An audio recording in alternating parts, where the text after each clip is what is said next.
ఇప్పుడు petrol car కొనాలా వద్దా అనే ఒక కన్ఫ్యూజన్ చాలా ఎక్కువ ఉంది. అమ్మో పెట్రోల్ కార్ కొనడం రిస్క్ ఏమో అని చాలామంది భయపడుతున్నారు. సో దీనికోసం నేను చాలా డీటెయిల్గా అనాలిసిస్ చేశాను. సో 4 ఇంపార్టెంట్ ఆస్పెక్ట్స్ని కన్సిడరేషన్ తీసుకొని 4 రీజన్స్ బేస్ చేసుకొని ఇప్పుడు కొనుక్కోవడమే బెటర్ అని చెప్పేసి నాకు అనిపిస్తుంది. Especially E30 ethanol blending E20 ఉంది కదా ప్రస్తుతానికి, అది 30% ఎథనాల్ బ్లెండింగ్ చేసేస్తారేమో అనేది ఒక భయం ఉంది. తర్వాత ఫ్లెక్స్ ఫ్యూయల్ కార్స్ అవి వస్తున్నాయి కదా, దానికోసం వెయిట్ చేస్తే పరిస్థితి ఏంటి అని ఒక భయం, ఒక క్యాల్కులేషన్ ఉంది. ఇంకా హైబ్రిడ్ కార్స్ వస్తాయంటున్నారు, హైబ్రిడ్ కార్స్ కోసం వెయిట్ చేస్తే బెటర్ ఏమో, ఎక్కువ మైలేజ్ దొరుకుతుందని చెప్పేసి ఒక యాంగిల్ అయితే ఉంది.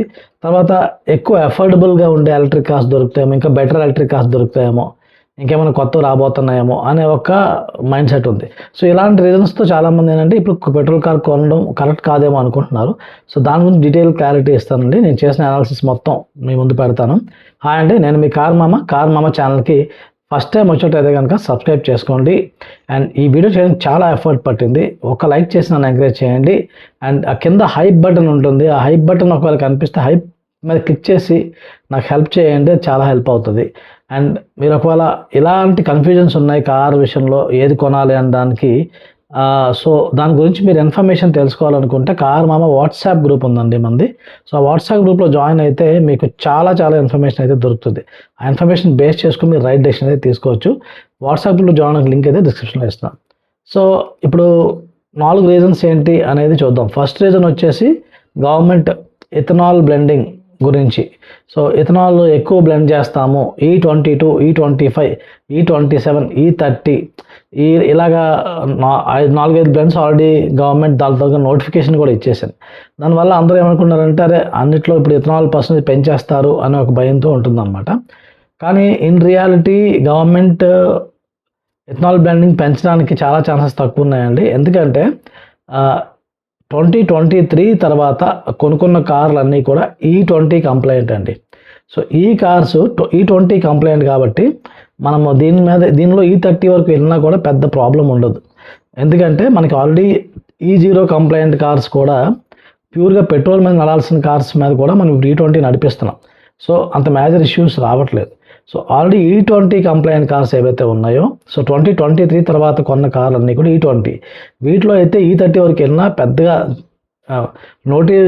నోటీసబుల్ చేంజెస్ కానీ మేజర్ ప్రాబ్లమ్స్ అయితే రావండి.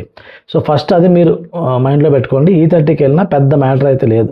కొంచెం మైలేజ్ డ్రాప్ ఉండొచ్చు, అది మాత్రం మనం ఎక్స్పెక్ట్ చేయొచ్చు. అండ్ కొంచెం పెర్ఫార్మెన్స్ వైజ్ మైనర్గా ఉండొచ్చు. సో అంతకు మించి పెద్దగా ఏం లేదు. కానీ ఇక్కడ ఈ గవర్నమెంట్ మెయిన్ క్వశ్చన్ ఎక్కడ వస్తుందంటే అరే E20 మొత్తంగా లేకుండా చేసేస్తారేమో, ఫైనల్గా E30, E35కి వెళ్ళిపోతారేమో అని ఒక ఎక్కువ పెద్ద క్వశ్చన్ వినిపిస్తుంది. కానీ ఇది కంప్లీట్లీ 100% ఇంపాసిబుల్ అండి. ఎందుకంటే ఇప్పుడు 2023 తర్వాత కొన్న కార్లు ఎన్ని ఉంటాయి మార్కెట్లో? తక్కువ.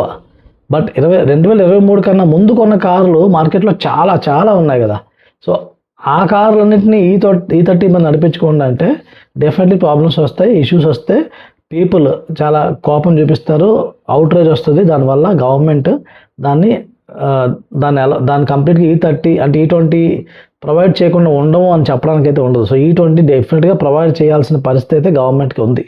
సో E20ని తీసేసే అవకాశం లేదండి. సో E20 పెట్రోల్ మనకి దొరుకుతుంది, సో డెఫినెట్లీ దొరుకుతుంది. కానీ ఓన్లీ కన్సర్న్ ఏంటంటే మేబీ E20 పెట్రోల్ యొక్క కాస్ట్ కొంచెం ఎక్కువ అయితే అవ్వచ్చు. అది మన రిస్క్, మేజర్ రిస్క్. ఇప్పుడు ఎవరైనా పెట్రోల్ కార్ కొనాలి అనుకుంటే ఇప్పుడున్న సిచ్యువేషన్లో మీకు E20 కంప్లైంట్ కార్ దొరుకుతుంది. అది E30 వరకు కూడా ఈజీగా ప్రాబ్లం లేకుండా నడుస్తుంది. బట్ ఓన్లీ ఛాలెంజ్ వచ్చేసి E20 పెట్రోల్ యొక్క కాస్ట్ గవర్నమెంట్ ఫ్యూచర్లో పెంచేయవచ్చు. అదొకటి మనం మైండ్లో పెట్టుకోవాలి. ఇప్పుడు next coming to second reason, ఒకటి flex fuel cars. So flex fuel cars వస్తే బెటర్ కదా, ఫ్లెక్స్ ఫ్యూయల్ కార్స్ మనం కొనుక్కోవడం బెటర్ అనేది ఒక మైండ్ సెట్ ఉంది. సో ఫ్లెక్స్ ఫ్యూయల్ కార్స్ ఇప్పుడప్పుడులో సేల్ అవ్వడం చాలా కష్టం అండి. ఎందుకంటే మారుతి వాళ్ళు వ్యాగనార్ది ఫ్లెక్స్ ఫ్యూయల్ కార్ అయితే లాంచ్ చేశారు. లాంచ్ చేసింది కూడా ఏం చేశారు వాళ్ళు, ప్రస్తుతానికి దాన్ని కమర్షియల్ సెగ్మెంట్లో లాంచ్ చేశారు. అంటే ట్యాక్సీ పర్పస్ మాత్రమే ఇస్తున్నారు. అది కూడా ఓన్లీ టాప్ వేరియంట్లో దొరుకుతుంది. మనకి టాప్ వేరియంట్లో దొరుకుతుంది.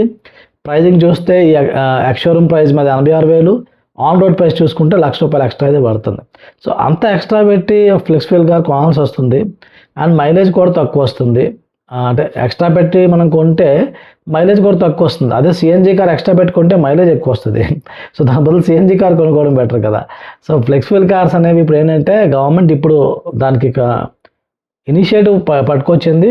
సో టైం పడుతుంది.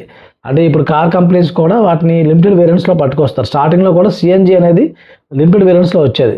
ఇప్పుడు ఒక కార్లో కొంచెం మల్టిపుల్ వేరియంట్స్లో వస్తుంది. సో ఇప్పుడు కమింగ్ డేస్లో మీకు కొన్ని కార్స్లో ఫ్లెక్స్ ఫ్యూయల్ దొరకొచ్చండి. మనకి టాటాలో పంచ్, సో XUV 3XOలో కూడా ఫ్లెక్స్ ఫ్యూయల్ డిస్ప్లే చేశారు. హుండై క్రీటాలో కూడా ఫ్లెక్స్ ఫ్యూయల్ అనేది ఆల్రెడీ షోకేజ్లో ఉందండి. హుండై క్రీటా బ్రెజిల్ మార్కెట్లో ఫ్లెక్స్ ఫ్యూయల్ కార్స్ అయితే ఉన్నాయన్నమాట. సో ఇక్కడ మనకి ఫ్లెక్స్ ఫ్యూయల్ కార్స్ అయితే దొరుకుతాయండి, కానీ టైం పడుతుంది, ఆప్షన్స్ లిమిటెడ్. సో మీకు ఫ్లెక్స్ ఫ్యూయల్ కార్ కోసం నిజంగా వెయిట్ చేయాలనుకుంటే ఆల్మోస్ట్ మీరు 1.5-2 years వెయిట్ చేస్తే కానీ మీకు కావాల్సిన ఆప్షన్ దొరకకపోవచ్చు. అంటే మీరు సెల్టోస్లో ఫ్లెక్స్ ఫ్యూయల్ కొనాలనుకుండొచ్చు, సెల్టోస్ కార్ కొనాలనుకుంటూ ఉండొచ్చు. సో సెల్టోస్లో ఫ్లెక్స్ ఫ్యూయల్ కార్ అప్పుడే లాంచ్ చేయకపోవచ్చు. సో మీరు వెయిట్ చేసేది ఎంత వెయిట్ చేయగలరు, అది మెయిన్. అంటే ఫ్లెక్స్ ఫ్యూయల్ కార్స్ అనేవి వస్తాయి మార్కెట్లోకి, వచ్చాక కూడా flex fuel availability, E85 availability కూడా మార్కెట్లో టైం పడుతుంది. ఎలా అయితే సిఎన్జికి టైం పట్టిందో పెనిట్రేట్ అవ్వడానికి, ఫ్లెక్స్ ఫ్యూయల్కి కూడా అలాగే చాలా టైం అయితే పడుతుందండి. సో ఫ్లెక్స్ ఫ్యూయల్ కార్స్ అనేవి మనకి ఇంకా నెక్స్ట్ 2 years తర్వాత అన్నమాట. అప్పుడు మనం ఇప్పటి నుంచే కొని యూజ్ చేసుకోవడం అనేది చాలా కష్టం అనమాట. ఇంకా నెక్స్ట్ థర్డ్ ఆప్షన్ వచ్చేసి హైబ్రిడ్. ఓకే, హైబ్రిడ్ కార్స్ దొరుకుతాయేమో, కొంచెం బెటర్ ఆప్షన్స్ మనకి రావచ్చు కదా అని మనం అనుకుంటున్నాం.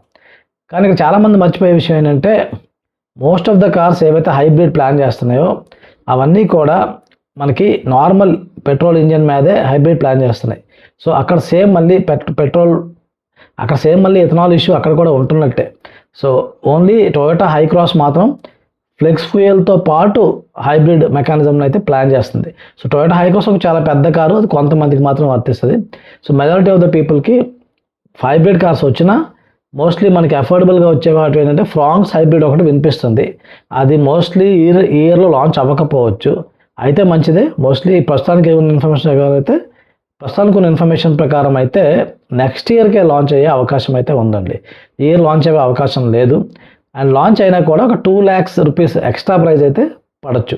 సో 2 lakhs ప్రైస్ మీరు ఎక్స్ట్రా పెట్టుకుంటారా అనేది మీరు చూసుకోవాలి. అంటే మీ యూసేజ్ ఎక్కువ ఉంటే అప్పుడు 2 lakhs ఎక్స్ట్రా పెట్టి హైబ్రిడ్ కొనుక్కున్నా కొంచెం సెన్స్ ఉంది, otherwise it doesn't make sense. So అక్కడ హైబ్రిడ్ ఆప్షన్స్ అనేవి తొందరగా వచ్చేసేవి లేవు, వచ్చినా కూడా లిమిటెడ్ ఆప్షన్స్.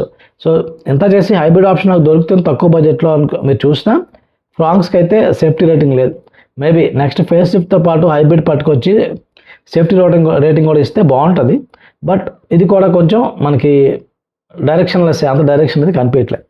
ఇప్పుడు ఫైనల్గా ఎలక్ట్రికల్ కార్స్, ఇప్పుడున్న కార్స్ కొంచెం కాస్ట్ ఎక్కువ ఉంటున్నాయి, ఇంకా అఫోర్డబుల్ దొరుకుతాయేమో, లేకపోతే ఇంకా ఎక్కువ రేంజ్ వచ్చేవి దొరుకుతాయేమో అని మనం చూస్తున్నాం. కానీ నా ఎస్టిమేషన్ ప్రకారం ఎందుకన్నా అఫోర్డబుల్ అంటే ఎక్కువ దొరకవండి, దొరికిన రేంజ్ తక్కువ ఉంటుంది.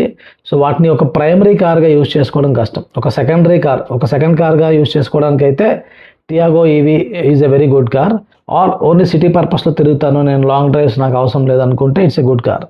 బట్ ఓవరాల్గా చూసుకుంటే ఆప్షన్స్ తక్కువ ఉన్నాయి, వచ్చేవి కూడా 10 lakhs. ఇప్పుడు పంచ్ రేంజ్లో వస్తాయి, పంచ్ కన్నా తక్కువలో వస్తాయని ఎక్స్పెక్ట్ చేయడం అయితే చాలా కష్టం అండి. అండ్ 13 అప్కమింగ్ ఈవీ కార్స్ గురించి కూడా డీటెయిల్ వీడియో చేశాను. సో ఇలాంటి వీడియోస్, ఇలాంటి డీటెయిల్స్ అన్నీ కూడా మనము క్లియర్గా చెప్తామండి. మనకి మార్కెట్లో ఏం జరుగుతుందో అంతవరకు ఇన్ఫర్మేషన్ ఉంటుంది. నాతో మాట్లాడి మీ డౌట్స్ అనేవి క్లారిఫై చేసుకోవచ్చు అండ్ రైట్ డెసిషన్ తీసుకోవచ్చు. సో నాతో మాట్లాడాలంటే కన్సల్టేషన్ బుక్ చేసుకోండి. కన్సల్టేషన్ బుక్ చేసుకోవడానికి కింద డిస్క్రిప్షన్లో ఉన్న లింక్ని యూజ్ చేసి బుక్ చేసుకోవచ్చు.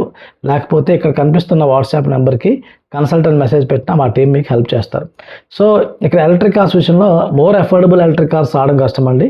ఇప్పుడు ఈ లెవెల్లోనే వస్తాయి. మీకు మంచి రేంజ్ అది కావాలంటే అట్లీస్ట్ 13-14 lakhs పెట్టాల్సి ఉంటుంది. So that is the thing. వచ్చే కార్స్ కూడా, ఎలక్ట్రిక్ కార్స్ కూడా మోస్ట్ ఆఫ్ ద కార్స్ కాస్ట్లీవే వస్తున్నాయి అనమాట. సో ఈ 4 ఆప్షన్స్, 4 రీజన్స్ మనం చూసినట్లయితే, 4 అంశాలని మనం టోటల్గా పరిశీలించినట్లయితే మనకేమర్థం అవుతుందంటే, కమింగ్ నియర్ ఫ్యూచర్లో మనకి petrol car is still A safer option, it's a good option. So ఇప్పుడు కొనుక్కోవాలనుకునే వాళ్ళు ఎక్కువ కన్ఫ్యూజ్ అవ్వాల్సిన అవసరం లేదండి. ఏమైనా డౌట్స్ ఉంటే మీరు కమెంట్ పెట్టండి, ప్రతి కమెంట్కి ఆన్సర్ పెడతాను. ఎందుకంటే ఇది చాలా సెన్సిటివ్ టాపిక్, చాలామందికి డౌట్స్ ఉన్నాయి కాబట్టి నేను అన్ని కామెంట్స్కి అయితే రిప్లై ఇస్తానండి.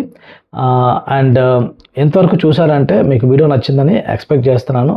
సో వీడియో నచ్చితే కనుక ఒక లైక్ చేయండి, లైక్ చేసి హెల్ప్ చేయండి. ఒకవేళ హైప్ చేయకపోతే హైప్ చేయండి, సబ్స్క్రైబ్ చేసుకోండి. అండ్ ఇప్పుడు ఈ వీడియోని మీరు ఎంతవరకు చూసారంటే అసలు ఫ్లెక్స్ ఫ్యూయల్ కార్స్ కొనొచ్చా లేదా అని ఒక డౌట్, దాని మీద చాలా డీటెయిల్గా వీడియో చేశానండి. సో అది కూడా మీరు చెక్ చేయొచ్చు. లేకపోతే ఒకవేళ మీరు ఈవీ కార్స్ గురించి చూడాలనుకుంటే అప్కమింగ్ ఈవీ కార్స్ గురించి వీడియో చేశాను, అది కూడా మీరు చెక్ చేయొచ్చు.